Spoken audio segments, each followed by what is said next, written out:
I spoke on change. But having spoken about change, I went back home and I did more thinking. And I've realized change is not an easy thing.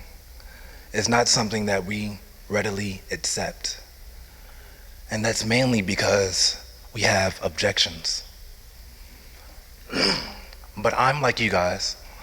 I've had my own objections with my walk in Christ, with my journey as a man.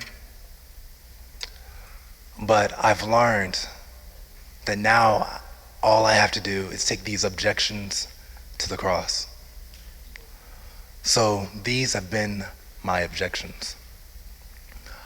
I object this Christianity with its deity who would create a man who loves another man and then condemn him for committing homosexuality. I object a religion that claims its God is the embodiment of love and fidelity, but if you don't believe in him the right way, he'll send you to hell for all eternity. I object a system that not only approves of war and capital punishment, but supports them, yet doesn't allow a rape victim the right of an abortion. I object to a book written thousands of years ago when the world knew that it was flat, yet it has the relevancy and the accuracy to speak into my life with any sense of absolute authority. I object to a church that is against more than it is for, that hypocritically condemns that which its members support, that knows how to pick up stones better than they know how to lay down swords, that spends more time inflicting new wounds than healing old sores. I object to all of these ideas and ideals that the church and its Christians so actively purport, and yet I am a Christian, for I object that my objections could call a heavenly God to my earthly courts. In short, I object that I am God.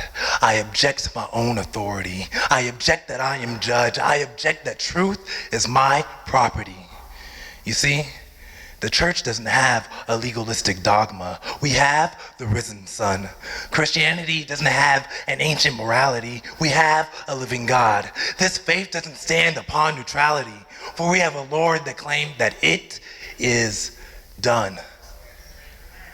Therefore, where I used to object to a God that would limit the timing, gender, and activity of our human sexuality, now I object a creature claiming to know better than Creator about the nature of our biology.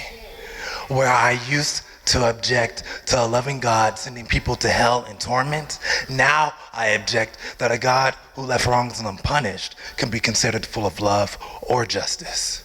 Where I used to object the declaration that the Bible is infallible, now I object the assertion of a God that is inaudible. Where I used to object to a church that was hypocritical, judgmental, and hostile, now I interject the amazing truth that God would give such people the gospel. For you see, we are not the only ones capable of making objections. God himself, through Jesus Christ, called our very sin and death into question. You see, God objects that we should judge and condemn a man who has broken sexuality. God also objects that the religious should act out in violence.